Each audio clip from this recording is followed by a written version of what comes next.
யாருக்குமே பிற்படுத்தப்பட்ட மக்கள் என்று யாருக்குமே அங்கு இடஒதுக்கீடு இல்லை. ஆனால் 2019 இடஒதுக்கீடானது அங்கே அமல்படுத்தப்பட்டு வருகிறது. இடஒதுக்கீடை ரத்து செய்வோம் என்று காங்கிரஸ் கட்சி சொல்கிறதா? ஜாதி ரீதியிலான இடஒதுக்கீட்டுக்கு தாங்கள் எதிரானவர்கள் என்று காங்கிரஸ் கட்சி ஏற்றுக்கொள்கிறதா? அங்கு இருக்கக்கூடிய பழங்குடியின பிற்படுத்தப்பட்ட பட்டியலின மக்களை காஷ்மீரிலிருந்து அகற்றுவதற்கான பணியில காங்கிரஸ் கட்சி ஈடுபடுகிறதா என்பது நம்முடைய கேள்வி. அதே போல அங்கு இருக்கக்கூடிய மிக முக்கியமான புண்ணிய தலங்கள், குறிப்பாக இந்து கோவில்கள், இந்து மடாலயங்கள், சங்கராச்சாரியா மலை என்று ஒரு மலை இருக்கிறது காஷ்மீர்ல. அந்த மலையை தக்தி சுலைமான் என்று மாற்றுவோம் என்று தேசிய மாநாட்டு கட்சி சொல்லி இருக்கிறது. அதே போல ஹரியில், அதாவது ஹரி மலை, சிவன் மலை என்கிற அந்த மலையை கோஹி மரான் என்கின்ற இஸ்லாமிய பெயர் சூட்டு விழா நடத்துவோம் என்று தேசிய மாநாட்டு கட்சி சொல்லி இருப்பது மத ரீதியான விவகாரங்களை மதவாத அரசாக நாங்கள் தேர்ந்தெடுக்கப்பட்டால் அமைவோம் என்று தேசிய மாநாட்டு கட்சி சொல்வதை காங்கிரஸ் ஏற்றுக்கொள்கிறதா? இங்கு இருக்கக்கூடிய திமுக இதை ஏற்றுக்கொள்கிறதா? இண்டி கூட்டணி இதை ஏற்றுக்கொள்கிறதா என்பதை விளக்க வேண்டும். அதே போல மீண்டும் அங்கே ஊழல் லஞ்சம் அதிகரித்து அந்த மாநிலத்தினுடைய ஸ்திரத்தன்மையை குலைப்பதற்காக தேசிய மாநாட்டு கட்சி பல்வேறு விஷயங்களை அறிவித்திருக்கிறது. காங்கிரஸ் அதை ஏற்றுக்கொள்கிறதா? ஜம்முவிற்கும் காஷ்மீருக்கும், நம்ம என்னதான் ஜம்மு காஷ்மீருக்கு பல விஷயங்களை இந்தியா செய்திருந்தாலும், இந்த மாநிலத்தான முன்னேற்றத்திற்கு சலுகைகளை கொடுத்திருந்தாலும், காஷ்மீரிலே அதிகமாக இஸ்லாமியர்கள் இருந்தார்கள் என்கின்ற காரணத்தினால அனைத்து வசதிகளையும் அங்கே செய்து கொடுத்துவிட்டு ஜம்முவை கண்டும் காணாது இருந்திருக்கிறார்கள். மீண்டும் அது போன்ற ஒரு நிலைமையை உருவாக்க காங்கிரஸ் விளைகிறதா? இப்படி ராகுல் காந்தி காஷ்மீரை தனிமைப்படுத்த விரும்புகிறாரா? இதெல்லாம் நம்முடைய முன்னே இருக்கக்கூடிய மிக மிக முக்கியமான கேள்விகள். இது எல்லாவற்றிற்கும் மேலாக காங்கிரஸ் கட்சியினுடைய தலைவர், அகில இந்திய தலைவர் திரு கார்கே அவர்கள் 2 நாட்களுக்கு முன்னாலே காஷ்மீரிலே பேசும் பொழுது, ஜம்மு காஷ்மீரிலே இந்த கூட்டணி ஆட்சிக்கு வந்துவிட்டால் ஒட்டுமொத்த இந்தியாவுமே நம்முடைய கட்டுப்பாட்டுக்குள்ள வந்துவிடும் என்று பேசியிருப்பதனுடைய மர்மம் என்ன? அவர் என்ன சொல்கிறார்? வன்முறையை பெருக்கி விடுவோம் என்று சொல்கிறாரா? இந்தியா ஒரு மிகப்பெரிய கடந்த 10 வருட நரேந்திர மோடி அவர்களுடைய பாரதிய ஜனதா கட்சியினுடைய ஆட்சியில 10 வருட திமுக அங்கம் வகித்த காங்கிரஸ் கூட்டணி ஆட்சியில இருந்த அளவிற்கு எங்குமே மத கலவரங்களோ குண்டுவெடிப்புகளோ இந்த 10 வருடங்கள்ல நிகழவில்லை. அப்படி எங்களுடைய கட்டுப்பாட்டுக்குள்ள வந்துவிடும் என்று சொல்வது மீண்டும் இந்தியாவில் இது போன்ற பிரச்சனைகளை உருவாக்குவதற்கு வழிவிடுவதற்கு காங்கிரஸ் ஏதேனும் திட்டம் தீட்டுகிறதா என்கிற சந்தேகத்தை காங்கிரஸ் கட்சியினுடைய தலைவர் வரவழைத்திருக்கிறார். ஒட்டுமொத்தமாக இந்த நாட்டில் பிரிவினையை உருவாக்குவதற்கு மத ரீதியான, ஜாதி ரீதியான, மொழி ரீதியான, மாநில ரீதியான உரிமைகள் என்கிற பெயரில் இந்த நாட்டை பிளவுபடுத்தும் முயற்சியில காங்கிரஸ் கட்சி இறங்கி இருக்கிறது. காரணம் என்னவென்றால், தொடர்ந்து 10 வருடங்கள் ஆட்சி இல்லாமல் போய் இப்பொழுது இன்னும் ஒரு 5 வருடங்கள் ஆட்சி இல்லை என்கிற பதைபதைப்புல, பதட்டத்துல, விரக்தியில, வெறுப்புல, வெறியில இப்படி காஷ்மீரை பயன்படுத்தி, இந்த தேர்தலை பயன்படுத்தி இந்தியாவை பிளவுபடுத்தக்கூடிய மத ரீதியாக, ஜாதி ரீதியாக இந்தியாவை பிளவுபடுத்தக்கூடிய திட்டத்தில் ஈடுபட்டிருக்கிறார்களா என்கிற சந்தேகம் நமக்கு இருக்கிறது. அப்படியே அந்த இண்டி கூட்டணியில இன்னொரு மாநிலம் மேற்கு வங்காளம். அங்கு நடந்து கொண்டிருக்கக்கூடிய பிரச்சனைகள் நமக்கு தெரியும். ஒரு பயிற்சி மருத்துவர் கற்பழிக்கப்பட்டு, கொடூரமாக கற்பழிக்கப்பட்டு கொலை செய்யப்படுகிறார்.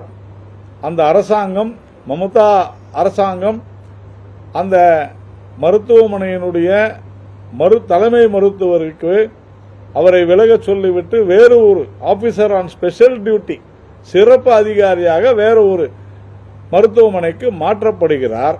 எதற்காக அதை செய்ய வேண்டும் என்று உச்சநீதிமன்றம் கடுமையாக விமர்சனம் செய்கிறது. முதல் தகவல் அறிக்கை போடவில்லை. 14 மணி நேரம் கழித்து முதல் தகவல் அறிக்கை போடப்படுகிறது, பதியப்படுகிறது.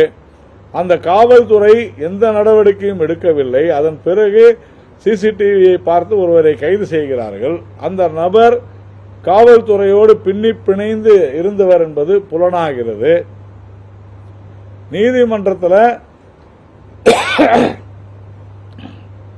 உடனடியாக சிபிஐ விசாரணைக்கு உத்தரவிடுகிறது.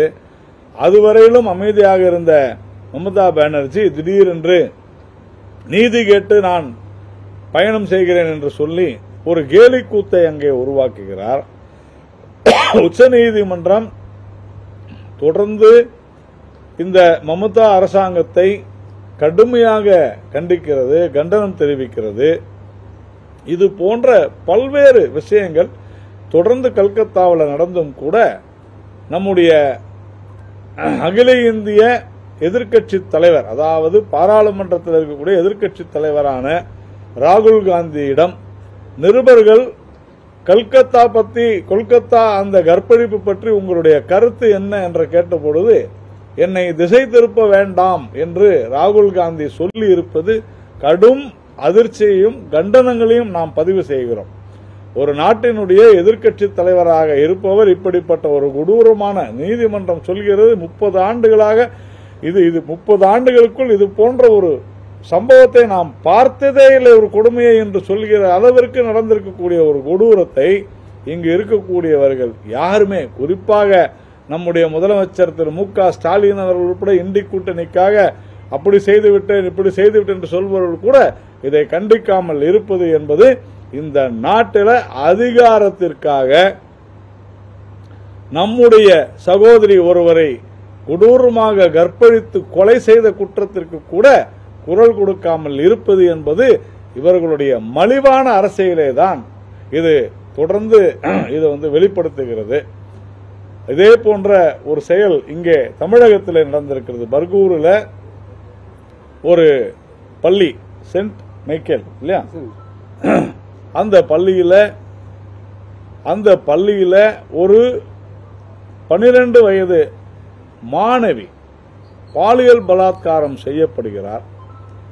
அது எந்த கட்சி சொல்றாங்க, நான் அதுக்குள்ள போக விரும்பல. ஏனென்று சொன்னால் மனிதனாக இருப்பவர்களுக்குத்தான் கட்சி, அதன் பிறகு அரசியல், சமூகம் என்பதெல்லாம்.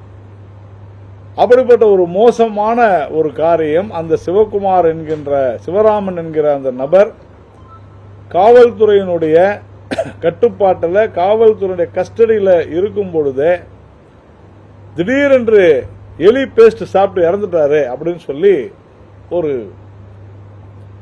ஒரு சித்தரிப்பு நடக்கிறது. எப்படி அவர் இறந்தார், எதற்காக இறந்தார், எப்படி எலி பேஸ்ட் சாப்பிட்டாங்க. இப்ப கேட்டா 6 மாதத்திற்கு முன்னால ஏதோ ஒரு முயற்சி செய்திருக்கிறாங்களாம். திரைக்கதை வசனம் நன்றாக இருக்கிறது அப்படின்னு இவங்க நினைக்கிறாங்க. ஆனால் மீடியா பார்த்துக்கிட்டு இருக்குது, உடனடியாக எடுத்து போட்டாங்க. இந்த சிவராமன் 6 மாதங்களுக்கு முன்னால எலி பேஸ்ட் சாப்பிட்ட கதையெல்லாம் சொல்றாங்க. அதே மாதிரி அவரோட தந்தை, அவர் எப்படி வேண்டுமானாலும் இருந்திருக்கலாம். நாம சிவராமன் இருந்தது குறித்து கூட நமக்கு கவலை இல்லை, எப்படி இருந்தார் என்பது மிக முக்கியம். ஏனென்று சொன்னால் அந்த பள்ளியில இது சிவராமன் என்கிற ஒரு தனிநபருடைய குற்றம் மட்டும் அல்ல.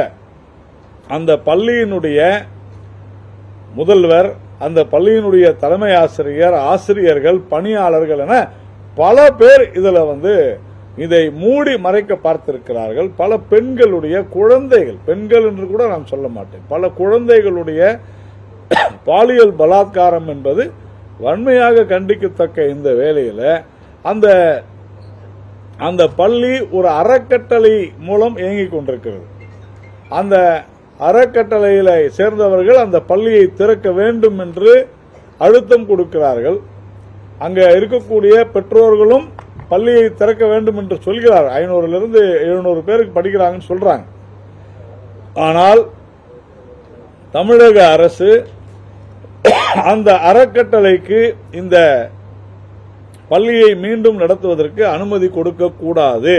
ஏனென்றால் அந்த அறக்கட்டளை தான் முழு பொறுப்பேற்க வேண்டும் இந்த விவகாரத்தில். அதனால தமிழக அரசே அந்த பள்ளியை எடுத்து நடத்த வேண்டும் என்பதுதான் மிக முக்கியமானது. ஏற்கனவே கடந்த பல வருடங்களுக்கு முன்னால தமிழக அரசு உதவி பெற்ற பள்ளியாகத்தான் இது நடைபெற்றுக் கொண்டிருக்கிறது. அதனால இப்போ தமிழக அரசே அதை ஏற்று நடத்த வேண்டும் என்பதுதான் பாரதிய ஜனதா கட்சியினுடைய கோரிக்கையாக இருக்கிறது. தமிழகம் முழுவதிலும் கனிம வளங்கள் கொள்ளையடிக்கப்பட்டு வருகின்றன. தினந்தோறும் ஊடகங்களில் அந்தந்த மாவட்டத்தில் பல தமிழ் பத்திரிகைகளும் சரி, ஆங்கில பத்திரிகைகளும் சரி, பல மாவட்டங்களை சேர்ந்த பல கனிம வளங்கள் கொள்ளையடிக்கப்பட்டு வருகின்றன. சின்ன கிராமத்தில் கூட இவங்க ஒரு லைசன்ஸ் கொடுத்து இஷ்டத்துக்கு எடுக்கிறாங்க. நேற்றைய தினம் கூட நம்ம அறப்போர் இயக்கம் அவர்கள் ஒரு வீடியோ வெளியிட்டிருக்கிறார்கள். அதில் மிக தெளிவாக திருநெல்வேலி மாவட்டத்தில் எப்படிப்பட்ட ஒரு மிகப்பெரிய கனிம வள கொள்ளை நடைபெற்றிருக்கிறது என்று தெளிவாக அவர் ஆதாரபூர்வமாக சுட்டிக்காட்டுகிறார். ஆனால் நடவடிக்கை இல்லை. கனிம வளத்தை கொள்ளையடித்துக் கொண்டிருக்கிறார்கள். என்ன செய்து கொண்டிருக்கிறது அரசு, என்ன செய்து கொண்டிருக்கிறார்கள் IAS அதிகாரிகள், என்ன செய்து கொண்டிருக்கிறார்கள் IPS அதிகாரிகள், எல்லோரும் சேர்ந்து கூட்டுக்கொள்ளை அடிப்பது என்பது இது ரொம்ப மிக மிக அநியாயமான ஒரு விஷயமாக இருக்கு. இது திருநெல்வேலி மாவட்டம் மட்டுமல்ல, இது தமிழகம் முழுவதும் இருக்கக்கூடிய மாவட்டங்களில் இது போன்ற கனிம வள கொள்ளை கடுமையாக நடைபெற்றது. லஞ்சம் ஊழல் என்பது தலைவிரித்து ஆடிக்கொண்டிருக்கிறது. சட்டம் ஒழுங்கு சீர்கெட்டுக் கொண்டிருக்கிறது. இந்த ஆம்ஸ்ட்ராங் மரணம் தினத்தந்தியில வந்த சிந்துபாத் கதையை விட மிக நீளமாக போய்கொண்டிருக்கிறது. இதுவரையிலும் கண்டுபிடிக்க முடியவில்லை. நாம் அதைத்தான் சொன்னோம், சிபிஐ விசாரணை வேண்டும் என்று சொன்னோம். ஆனால் தினந்தோறும் இவர் மீது சந்தேகம், அவர் மீது சந்தேகம், செய்யட்டும், விசாரணை செய்யட்டும். ஆனால் எவ்வளவு நாள் எடுத்துப்பீங்க? மிக கொடூரமான ஒரு கொலை நடைபெற்றிருக்கிறது. எவ்வளவு நாள் எடுத்துப்பீங்க? காங்கிரஸ் கட்சியை சேர்ந்த திரு செல்வ பெருந்தகை அவர்கள் இந்த கொலை நடந்தவுடனே அவருடைய அறிக்கையெல்லாம் பாருங்க. ஆனா இப்ப சமீப காலமா வாயை மூடிக்கிட்டு அதை பத்தி பேசாத இருக்கிறார். காரணம் என்னவென்றால் காங்கிரஸ் கட்சியை சேர்ந்த ஒரு முக்கிய பிரமுகர் அதில் கைது செய்யப்பட்டிருக்கிறார். விடுதலை சிறுத்தைகள் கட்சியை சேர்ந்தவரை நேற்று கைது செய்திருக்கிறார்கள். நேற்று முன்தினமோ. இப்படி இது ஒரு அரசியல் கொலையாக, முதல்ல அரசியல் கொலை இல்லைன்னு சொன்னாங்க, இப்போது அரசியல் கொலையாகத்தான் அது போய்கொண்டிருக்கிறது. இது மிக மோசமான பாதைக்கு சென்று கொண்டிருக்கிறது. கடைசியா ஒரே ஒரு விஷயம்தான், இந்த முருகர் மாநாடு என்று ஒன்றை நடத்தி கொண்டிருக்கிறார்கள். நம்மை பொறுத்தவரையில ஆன்மீகம் என்பது நாம் வரவேற்கிறோம். ஆனால் கடவுள் இல்லை, கடவுளை நம்புபவன் முட்டாள், கடவுளை நம்புபவன் காட்டுமிராண்டி என்று சொன்ன ஒரு கூட்டம் தான் இன்றைக்கு முருகப்பெருமானுக்கு மாநாடு நடத்துவதை பார்க்கும் பொழுது மகிழ்ச்சியாக இருக்கு. அப்படி சொன்னவர்கள் அந்த பழனியிலே இருக்கக்கூடிய முருகப்பெருமான் கூட சனாதன தர்மத்தின் அடிப்படையில் தான் இருக்கிறது, சனாதன தர்மத்தை அழிப்பேன் என்று சொன்னவர்கள் இன்றைக்கு முருகப்பெருமானுக்கு 3 நிமிடம் எழுந்து நின்று கைகட்டி நின்று வரவேற்பது நமக்கு ஒரு பக்கம் மகிழ்ச்சியை கொடுத்தாலும் கூட, முருகப்பெருமான் அந்த அறுபடை வீடுகளில் இல்லை, அவர் கடவுள் இல்லை என்றெல்லாம் சொன்னவர்கள் இன்றைக்கு அங்கே உட்கார்ந்து கொண்டிருக்கிறார்கள் எனும் பொழுது அவர்களுடைய நோக்கம் என்னவாக இருக்கும்? ஆன்மீக நோக்கமா அல்லது ஓட்டு வங்கிக்காக, ஓட்டுக்காக ஆன்மீகத்தை பின்பற்றுகிறார்களா என்கிற கேள்வி எழத்தான் செய்கிறது. அதை அவர்கள் தெளிவுபடுத்த வேண்டும்.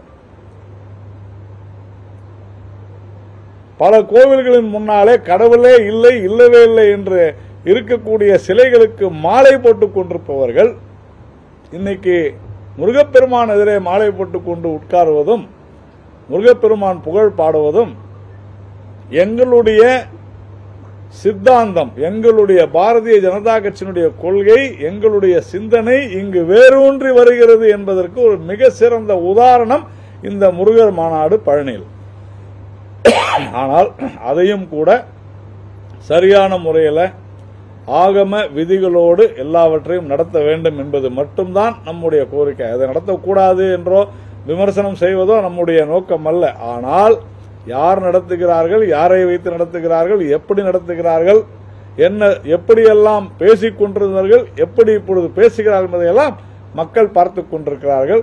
பாரதிய ஜனதா கட்சியினுடைய சித்தாந்தம், பாரதிய ஜனதா கட்சியினுடைய அந்த மக்களிடையே இந்த தமிழ் மண்ணிலே, ஆன்மீக மண்ணிலே ஆன்மீகம் வளர வேண்டும் என்கிற எங்களுடைய அந்த நீண்ட நாள் வேட்கையானது இன்றைக்கு கண்டிப்பாக இதன் மூலம் ஓரளவிற்காவது நிறைவேறும் என்று உறுதியாக நம்புகிறோம். கடைசியா நம்முடைய முதலமைச்சர் வெளிநாடு பயணம் செல்கிறார், அமெரிக்கா பயணம் செல்கிறார் என்று சொல்லி இருக்கிறார். முதலமைச்சர் அமெரிக்கா போவது குறித்து நமக்கு ஒன்றும் பிரச்சனை இல்லை. அவருடைய உடல்நலம் கூட அவர் பார்ப்பது என்பது சரிதான், தாராளமாக பார்த்துக் கொள்ளட்டும். ஆனால் முதலீடுகளை ஈர்ப்பதற்காக செல்கிறேன் என்று சொல்கிறார். இதுவரையிலும் கடந்த 3 வருடத்தில் எனக்கு தெரிந்து 2 முறை முதலீட்டாளர் மாநாடு நடத்திட்டார்கள். அப்புறம் துபாய்க்கு போனாரு, ஸ்பெயினுக்கு போனாரு, ஜெர்மனி போனாரு, சிங்கப்பூர் போனாரு. எவ்வளவு முதலீடை கொண்டு வந்தீங்க அப்படின்றத பார்க்கணும். அதே மாதிரி உள்நாட்டு முதலீடு எவ்வளவு கொண்டு வந்திருக்காரு. இது அந்நிய முதலீடு குறித்தே பேசிக் கொண்டிருக்காரு.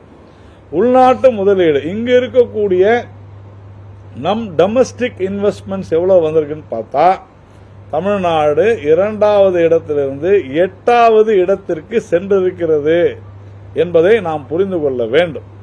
இதற்கு காரணம் தொழில் தொடங்குவதற்கு சுமூகமான சூழ்நிலையை அமைக்கவில்லை. மீண்டும் மீண்டும் சொல்கிறோம், தமிழகத்தில் தொழில் தொடங்குவதற்கு உண்டான சூழ்நிலையை அமைக்க வேண்டும். லஞ்சம் ஊழல் கட்டுப்படுத்தப்பட வேண்டும். மற்ற மாநிலங்களில் இன்னைக்கு வளர்ந்து கொண்டிருக்கிறது. இன்னும் பழம்பெருமை பேசிக் கொண்டிருப்பதில் அர்த்தமே இல்லை. டாடா இதே முதலமைச்சர் சொன்னாரு, கடந்த சில மாதங்களுக்கு முன்னால மத்திய அரசு மிரட்டி குஜராத்துக்கு கொண்டு போயிடுச்சு ஒரு டாடாவுடைய ஒரு ப்ராஜெக்ட். ஆனா இன்னைக்கு டாடா ஜாம்ஷெட் நகர் ஜார்க்கண்டில் இருப்பது போன்ற ஒரு மிகப்பெரிய தொழில்நுட்பமாக நாங்கள் அமைக்க போகிறோம்னு டாடா சொல்லியிருக்குது. அப்போ முதலமைச்சர் சொன்னது தவறா, அன்று அவர் உண்மைக்கு புறம்பாக பேசியிருக்கிறாரா என்பதை முதலமைச்சர் தெளிவுபடுத்தும். ஏன்னா 2 மாசத்துக்கு முன்னாடி மிரட்டி குஜராத்துக்கு கூட்டு போனாங்கன்னு சொன்னாங்க, எப்படி இன்னைக்கு இந்த அறிவிப்பு வருதுன்னு எனக்கு தெரியல. அந்த மாதிரி பல்வேறு விஷயங்கள் நம்முடைய தொழில் முன்னேற்றத்தில் இருக்கணும். அதே மாதிரி உயர்கல்வி நிறுவனங்களில் டூப்ளிகேட்ஸ், ஒரே நபர் 7 இடங்களில் 4 இடங்களில் 3 இடங்களில் பேராசிரியர்களாக பணியாற்றுவதாக சொல்லப்படுகிறது. குறிப்பாக அண்ணா பல்கலைக்கழகத்தில் கூட அது நடந்திருக்குது. இதையெல்லாம் ஏதோ சாதாரணமாக கடந்து போய்விட முடியாது. ஒரு கல்லூரியில் 40 பேர் பேராசிரியர்களாக பணிபுரிகிறார்கள் என்று சொன்னால் அங்கே 4 பேர் தான் இருக்கிறாங்க, இல்லை 10 பேர் தான் இருக்கிறாங்க. இதுதான் விஷயமே. ஆனால் டூப்ளிகேட்டா வேண்டும் என்றே நாங்கள் அதிகமாக பேராசிரியர்களை வைத்து இருக்கிறோம் என்று சொல்லி இதெல்லாம் நடந்திருக்குது. சில கல்லூரிகளில் 300 ஸ்டூடெண்ட்டுக்கு மட்டும்தான் அனுமதி, ஆனால் அங்கே 700 பேர் படிக்கிறார்கள். அப்போ அந்த கல்லூரியினுடைய இன்ஃப்ராஸ்ட்ரக்சர் கட்டமைப்பு அந்த குறிப்பிட்ட பாடத்துக்கு எப்படி இருக்கும்? ஒரு ஆசிரியர் 50 பேருக்கு தான் கிளாஸ் எடுக்கணும், ஆனால் 500 பேருக்கு எடுக்கிறாங்க. இந்த மாதிரி பல்வேறு விஷயங்கள் உயர்கல்வியில் பாவம் அந்த துறை அமைச்சர் வழக்கு அது இதுன்னு சந்திச்சுட்டு இருக்கிறாரு. அதனால முதலமைச்சர் அந்த துறை அமைச்சரை மறுபடியும் ஒரு ராஜினாமா வாங்கி உயர்கல்வியில் கவனம் செலுத்துவது சரியாக இருக்கும். ஏன்னா அவருக்கு தண்டனை கிடைச்சது, அப்புறமா மேல கோர்ட்டுக்கு போனாரு. இப்ப திருப்பியும் இன்னொரு சொத்து குவிப்பு வழக்கில் மறுபடியும் அட்ஜர்ன் பண்ணிருக்கிறாங்க. இப்ப இந்த மாதிரியான விஷயங்கள்லாம் இடி கேஸ் வேற இருக்குது. அதனால இவ்வளவு ஒரு மோசமான ஒரு அவருடைய காலகட்டத்தில் அவருக்கு இப்படி ஒரு பொறுப்பை கொடுக்க வேண்டுமா என்று முதல்வர் சிந்திக்க வேண்டும். அதனால நல்ல ஒரு அமைச்சரை அதற்கு நியமனம் செய்தால் உயர்கல்வி பிழைக்கும். இல்லை என்று சொன்னால் கோடிக்கணக்கான பெற்றோர்களுடைய நிலைமை, மாணவர்கள் கூட நான் சொல்ல மாட்டேன், செலவு செஞ்சு படிக்க வச்சு, அதுவும் எப்படின்னா 2021 நாங்கள் ஆட்சிக்கு வந்தால் கல்வி கடனை ரத்து செய்வோம்னு எல்லாருக்கிட்டையும் உறுதிமொழி சத்தியம் பண்ணி கொடுத்துருக்குது திமுக. இன்னை வரைக்கும் செய்யல. அதனால குறைந்தது அந்த கல்வி கடன் தான் நீங்க ரத்து செய்யல, ஒழுங்கான கல்வி கொடுக்கறதுக்காவது ஏதாவது செய்யலாமே அப்படின்றதுதான் நம்முடைய எண்ணமாக இருக்கிறது. உங்களுக்கு ஏதாவது கேட்கணும்னா கேட்கலாம். தமிழ்நாடு முதலமைச்சர் பழனி லார்ட் முருகனுடைய கான்ஃபரன்ஸ் இந்த மாதிரி எங்க எல்லாருக்குமே வந்து ஈக்குவல் ரைட்ஸ் கொடுக்கறதுல ஒரு விஷயமா தான் நாங்கள் இதை பண்ணியிருக்கோம். திமுக அப்படிங்கிறப்ப அந்த கவர்னன்ஸ் எல்லாருக்கும் ஈக்குவலா இருக்கணும் அப்படிங்கிறதுக்காக தான் இந்த மாநாடு நாங்கள் கொண்டு வந்திருக்கோம்னு சொல்றோம். இல்ல, நான் தான் சொல்றேனே, முருகர் மாநாடு என்பதை இது ஒரு ஆன்மீக விழாவாக அவர் நடத்தினால் நமக்கு மகிழ்ச்சி தான். பாரதிய ஜனதா கட்சியினுடைய நீண்ட நாளாக எங்களுடைய அந்த வேட்கை, எங்களுடைய விருப்பம் இன்று நிறைவேறி இருக்கிறது. இவர்கள் வந்து ஆன்மீகமே இல்லை என்று சொன்னவர்கள் இது வேறு யாருடைய மண் என்று சொன்னார்கள். ஆனால் இது ராமானுஜருடைய மண், இது ஆன்மீக பூமி என்பதை இந்த முருகர் மாநாடு நிரூபித்திருக்கிறது. ஆனால் அதை சிறப்பாக நடத்த வேண்டும், முறையாக நடத்த வேண்டும் என்பதுதான் நம்முடைய. இன்னைக்கு காலையில பொன்முடி கூட சொல்லியிருக்காரு, இந்த மாதிரி குழுக்கள்லாம் வந்து என்ன விஷயங்கள்ன்றதுக்காக ஃபார்ம் பண்ணிருக்கோம், இதுக்கு என்ன ஆக்ஷனுங்கிறத எடுப்போம் அப்படின்னு நீங்க சொன்னதுக்கு அவர் ஆன்சர் பண்ணியிருக்காரு. அதாவது ஒரு தவறு நடைபெற்று கிட்டத்தட்ட 2 மாதங்களாக அதை பேசிக் கொண்டிருக்கோம். இன்னைக்கு நீங்க குழுக்கள் அமைப்பது என்பது, கமிட்டி போடுறதெல்லாம் எதுக்குன்னு எல்லாருக்குமே தெரியும். சும்மா எழுதி கொடுத்துருவாங்க, அவ்வளவுதான். இதுக்கு முழு பொறுப்பும் பொன்முடி தான் எடுக்க வேண்டும். அவர் தான் அந்த துறை அமைச்சர். கிட்டத்தட்ட 2 மாசமா அது வந்துகிட்டு இருக்கு. எப்படி டூப்ளிகேட் பண்ணுவாங்க? என்ன நிர்வாகம் இருக்கிறது? ஒரு பல்கலைக்கழகத்தில் எத்தனை கல்லூரிகள் இருக்கிறது? அது தினந்தோறும் உங்களால் ஏன் நிர்வாகம் செய்ய முடியவில்லை?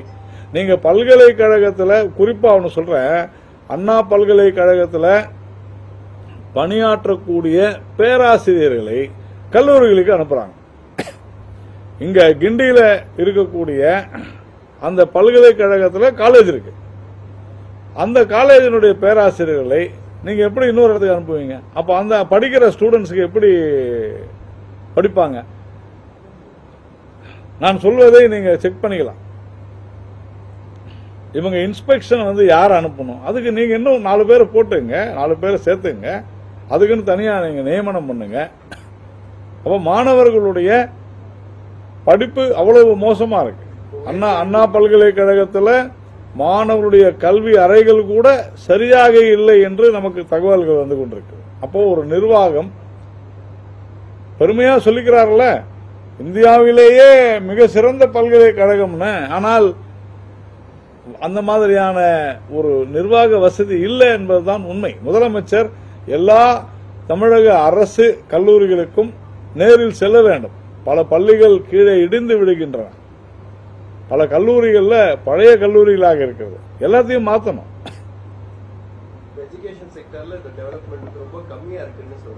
கீழே போய் கொண்டிருக்கிறோம்.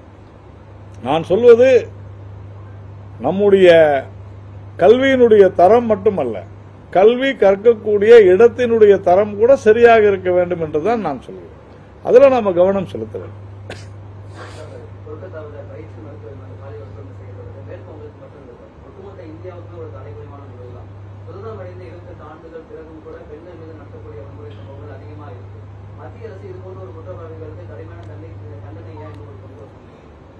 இப்ப நாம கொண்டு வந்திருக்கிறோங்க, அதுதான் சொன்னேன். இப்போ புதுதாக நம்ம கொண்டு வந்திருக்கக்கூடிய அந்த குற்றவியல் சட்டங்களின் மூலமாக மிக கடுமையான தண்டனைகள் வழங்கப்படும். இப்ப இந்த குற்றவாளிக்கு அந்த தண்டனை வழங்கப்படும். அதனால சட்டங்களை கொண்டு வரோங்க. ஆனா இதை யாரு வந்து மேனேஜ் பண்ணும்? ஒரு பெண் முதலமைச்சராக இருக்கக்கூடிய மமதா பானர்ஜி அந்த மாநிலத்தினுடைய முதல்வராக இருக்கிறார். அவர் வந்து இந்த விவகாரத்தில் மமதா பானர்ஜி மிக ஒரு அலட்சியமாக நடந்து கொண்டு அந்த முதல்வரை வேறு பணியிடத்துக்கு ஆபீசர் ஆன் ஸ்பெஷல் டியூட்டி அனுப்புறாங்க. காங்கிரஸ் கட்சியினுடைய மிக மூத்த தலைவர் கபில் சிபல் நேற்று உச்சநீதிமன்றத்தில் சிரிக்கிறாரு. வாட் இஸ் தேர் டு லாஃப்னு கேட்கிறாங்க. இதுக்கு சிரிப்பதற்கு என்ன இருக்கிறது? இதற்கு ஆதரவாக அவர் பேசி இருக்கிறார். ராகுல் காந்தி வாய் திறக்க மறுக்கிறார். என்ன காரணம்? ஐயோ, இது வந்து மமதா பானர்ஜிக்கு எதிராக போயிடுச்சுன்னா இண்டி கூட்டணியில் பிரச்சனை வரும்னு நினைக்கிறாங்க. நான் என்ன சொல்கிறேன், இதை வந்து நான் மிக கடுமையாக நான் சொல்கிறேன். இந்த எதிர்க்கட்சிகளுடைய மிக மோசமான மலிவான அரசியல் தான் இந்த நிலைக்கு காரணம் என்று நான் தெளிவாக சொல்கிறேன். எந்த உத்தரப்பிரதேசத்தில் எங்கேயோ ஒரு இடத்துல உண்ணாவிலையும் கத்துவாவிலையும் நடந்த போதெல்லாம் தமிழ்நாட்டில் எப்படியெல்லாம் அதை பேசினாங்க. ஆனால் இன்னைக்கு பர்கூர்ல நடக்கிற விஷயத்தை டிஸ்கஷனை கொண்டு வர மாட்டேங்கிறாங்களே, ஏன், என்ன காரணம்? இதற்கு முழு காரணமுமே எதிர்க்கட்சிகள் தான். அவர்களுக்கு பொறுப்பு வேண்டும், அவர்களுக்கு சமூக பொறுப்பு வேண்டும். ராகுல் காந்தி உட்பட அத்தனை பேருக்குமே. என்ன ஒரு நிருபர் கேட்கிறார், இது குறித்து உங்கள் கருத்து என்னன்னு கேட்கும் பொழுது என்னை திசை திருப்பாதீர்கள் சொன்னா என்ன மாதிரியான ஒரு மனநிலையில் இருக்கிறாங்க அவங்க? அப்போ மத்திய அரசு தான் இது முழுக்க முழுக்க சட்ட ஒழுங்கு பிரச்சனை, மாநில அரசு செய்ய வேண்டிய பிரச்சனை. கைமீறி போனதனால நீதிமன்றத்திற்கு சென்று இன்றைக்கு அது சிபிஐ வசம், அது ஒரு தனியார் அமைப்பு, அது ஒரு பொதுவான அமைப்பு, அதை ஒப்படைச்சிருக்கிறாங்க. ஆனால் அந்த சிபிஐக்கு ஒத்துழைப்பு கொடுக்க வேண்டியது யார்? சிபிஐ நம்ம நினைக்கிற மாதிரி ஒரு 5 லட்சம் பேர்லாம் வேலை செய்யல.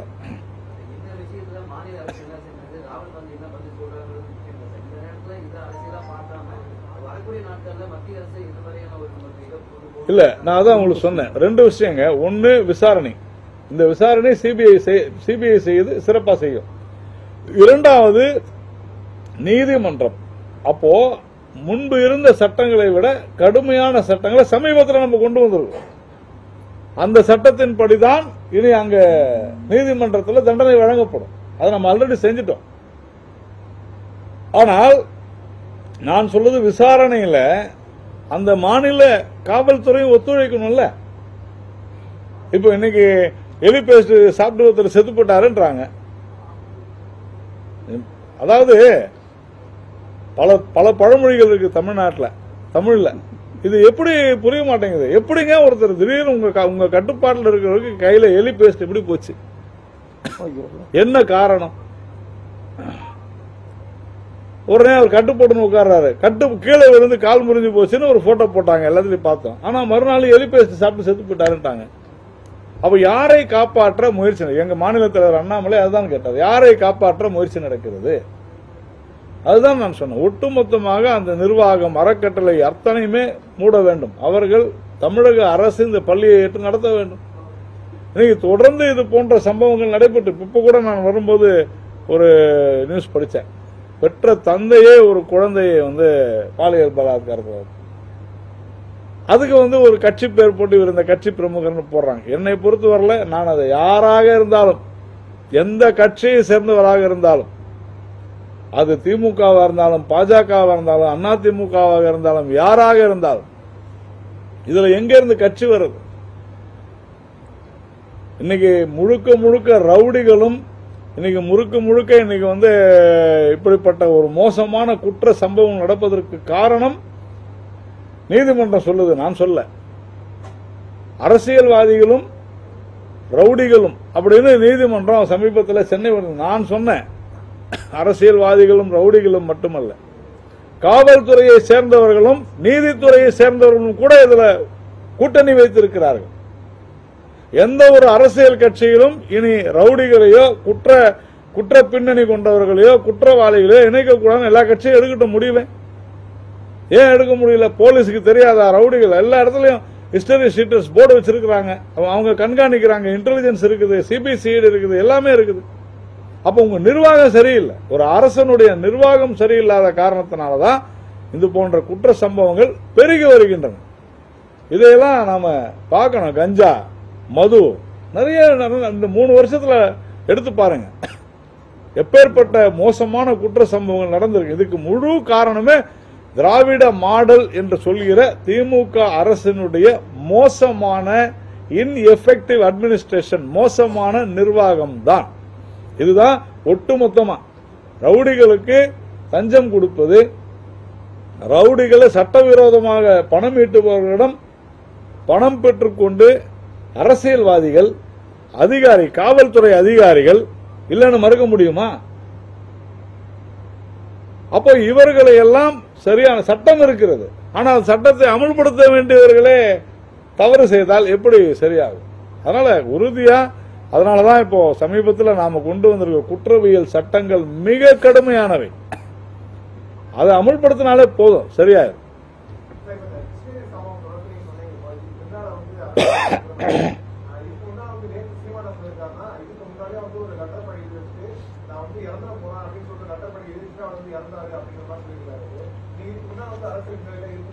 சார் நான் மறுபடியும் சொல்றேன், அந்த நபர் சிவராமன் என்பவர் உயிரிழந்தது குறித்து எனக்கு கவலையே இல்லை.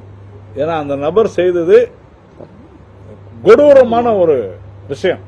நான் அதுக்குள்ள போகவே விரும்பல. அவர் எந்த அதனால தான் சொன்னார், எந்த கட்சியில எனக்கு அக்கறையே கிடையாது.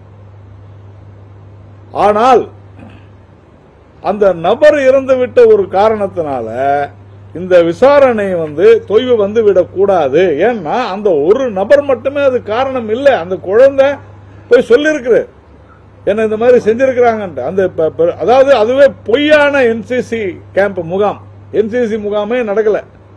அப்போ திட்டமிட்ட ரீதியில இந்த குழந்தைகளை பாலியல் கொடுமை செய்வதற்காக நடந்தேறி இருக்கிற ஒரு விஷயம்.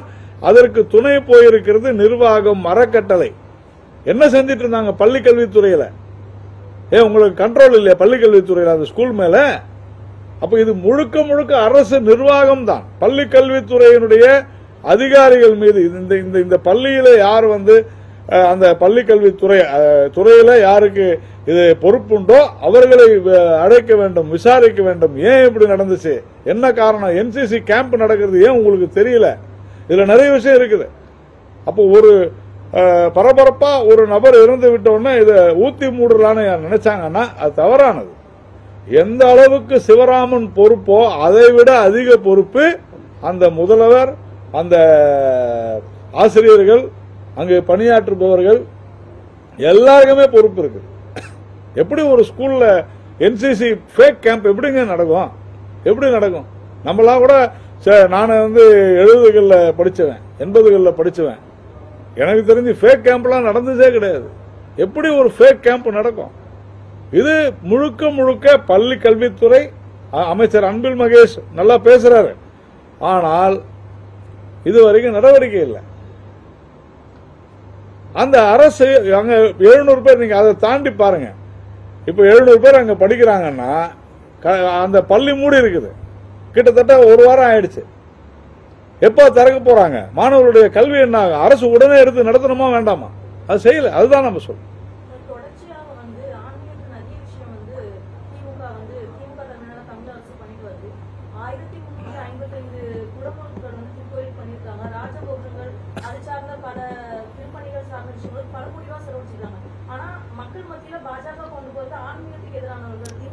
இப்போ நீங்க உங்களுடைய கேள்வியிலேயே நிறைய உண்மைக்கு புறம்பான விஷயங்கள் இருக்குது. அதாவது நீங்க அதான் சொல்றேன், நீங்க போய் சொல்றீங்கன்னு நான் சொல்ல, தவறான தகவல்கள் உங்களுக்கு இருக்கிறது. நீங்க சொல்ற கும்பாபிஷேகம் குடமுழுக்குன்னு தமிழ்ல சொல்றீங்க. நீங்க சொல்ற அந்த கும்பாபிஷேகங்களை யார் நடத்தணும்? அரசுக்கு அதுக்கு சம்மந்தமே இல்லை. கோவில் தாங்க நடத்தணும். நீங்க ஏன் கிரெடிட் எடுத்துக்கிறீங்க? உங்களை யார் நடத்த சொன்னது? அதுதான் சொல்றேன், நீங்க தவறா செய்யாதீங்கன்றான். உங்களுக்கு அதுக்கு அதிகாரமே இல்லை. அறநிலையத்துறைக்கு அதிகாரமே இல்லை. போன இந்த ஒரு மாதத்துக்குள்ள கோர்ட்டில் ஒரு கோவில் இடத்துல கனிம வள கொள்ளை நடந்து 200 கோடி ரூபாய்க்கு எடுத்திருக்கிறாங்க. கோர்ட்ல இது வந்திருக்குது கேஸ், 200 கோடி. உடனே என்ன பண்றாரு சேகர் பாபு அமைச்சர் இங்கிருந்து அந்த இடத்துக்கு போய் இது இந்து அறநிலையத்துறைக்கு சொந்தமாக போர்டு வைக்கிறார். இந்து அறநிலையத்துறைக்கு எப்படிங்க சொந்தமாகும்? இந்து அறநிலையத்துறை என்பது ஒரு சூப்பர்வைசரி பாடி. இவ்வளவுதான். கோவில்களுக்கும் அதற்கும் எந்த தொடர்பும் கிடையாது. நான் சட்ட ரீதியா சொல்றேன். நீங்க இன்னொன்னு என்ன சொன்னீங்க? எத்தனையோ கோடி செலவு பண்ணாங்கன்னு. யாரு இந்து கோவில்கள் தான் இந்து அறநிலையத்துறைக்கு தமிழக அரசுக்கு பணம் கொடுக்குது. தமிழக அரசெல்லாம் எங்கேயும் காசெல்லாம் கொடுக்கல. நல்லா புரிஞ்சுங்க. கோடிக்கணக்கில் காசு கொடுத்ததெல்லாம் பொய். வேணா நீங்க பட்ஜெட் பாருங்க, இந்து அறநிலையத்துறை எடுத்து பாருங்க. எத்தனை பர்சன்டேஜ் கோவில்களை நிர்வாகம் செய்வதற்காக இந்து அறநிலையத்துறை காசு வாங்குது கோவில் இருந்து பாருங்க. எப்பேற்பட்ட ஒரு பொய். இதுதான் நம்ம சொல்றோம். இந்து அறநிலையத்துறை என்பது அதனுடைய ஆக்ட் படி, சட்டத்தின்படி இட் இஸ் எ சூப்பர்வைசரி பாடி, கண்காணிக்கும் அமைப்பு. ஏதாவது ஒரு கோவில்ல ஒரு பிரச்சனை அந்த அறங்காவலர் குழுவில் நிர்வாகத்தில் சொன்னா அதை பேசி தீர்த்து வைக்க வேண்டியது இந்து அறநிலையத்துறை வேலை. இதுக்கு தான் உருவாக்கப்பட்டது. இவ்வளவுதான் விஷயமே. ஆனா நீங்க அங்க ஈஓ போடுவீங்க, நீங்க அங்க ஆளை போடுவீங்க, இது எல்லாமே சட்டவிரோதம். பல முறை நீதிமன்றம் சொல்லியாச்சு. கோவில் இடத்துல குவாரியில போய் எடுத்து கொள்ளடிக்கிறாங்க.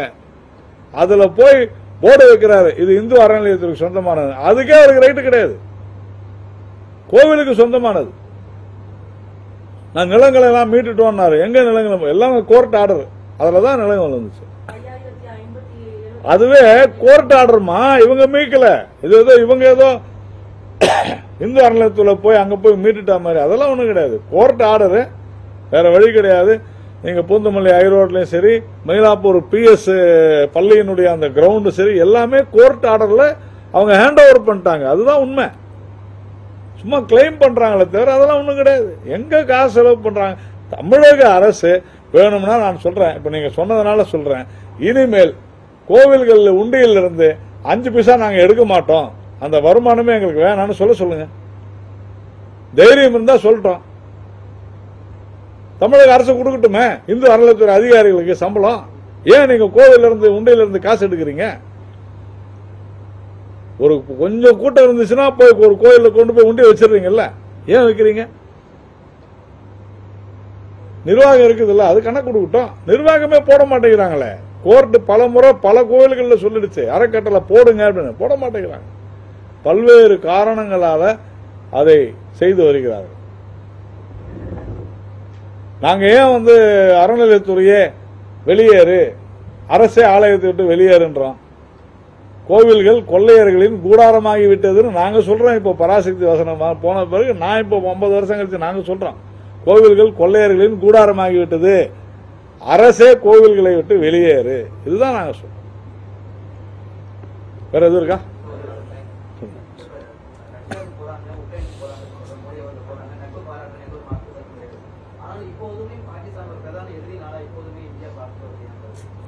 சார், நான் தான் இப்போ நம்ம இங்க முதல்ல நான் பேசினது அதான். ஜம்மு காஷ்மீர் விவகாரத்தில் இந்தியாவில் கடந்த 10 ஆண்டுகளுக்கு முன்னால எங்கிருந்து, இப்ப அஜ்மல் கசாப் ஒரு உதாரணமா சொல்றேன், எங்கிருந்து வந்தாங்க? பாகிஸ்தான்ல இருந்தா வந்தாங்க. பாகிஸ்தான்ல தானே வந்தாங்க.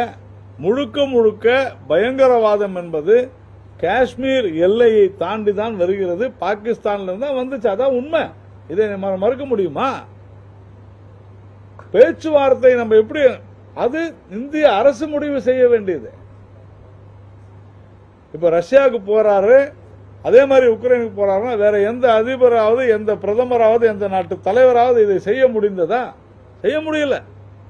இன்னைக்கு உலகத்தை அமைதி பாதைக்கு திரும்பி கொண்டு வரக்கூடிய பொறுப்பு இந்தியாவினுடையதாக நம்முடைய பிரதமர் செய்திருக்கிறார் என்பதுதான உண்மை. அப்ப பாகிஸ்தான் கூட எப்போ பேச்சு நடத்தணும், எப்போ பேச்சு நடத்தக்கூடாது அப்படின்றத யார் முடிவு செய்யணும்? அப்ப முடிவு செய்வாங்க. பயங்கரவாதத்தை எந்த நாடு ஆதரித்தாலும் நாம் அந்த நாட்டிற்கு எதிராக இருப்போம். அவ்வளவுதான் விஷயம். தேங்க்யூ.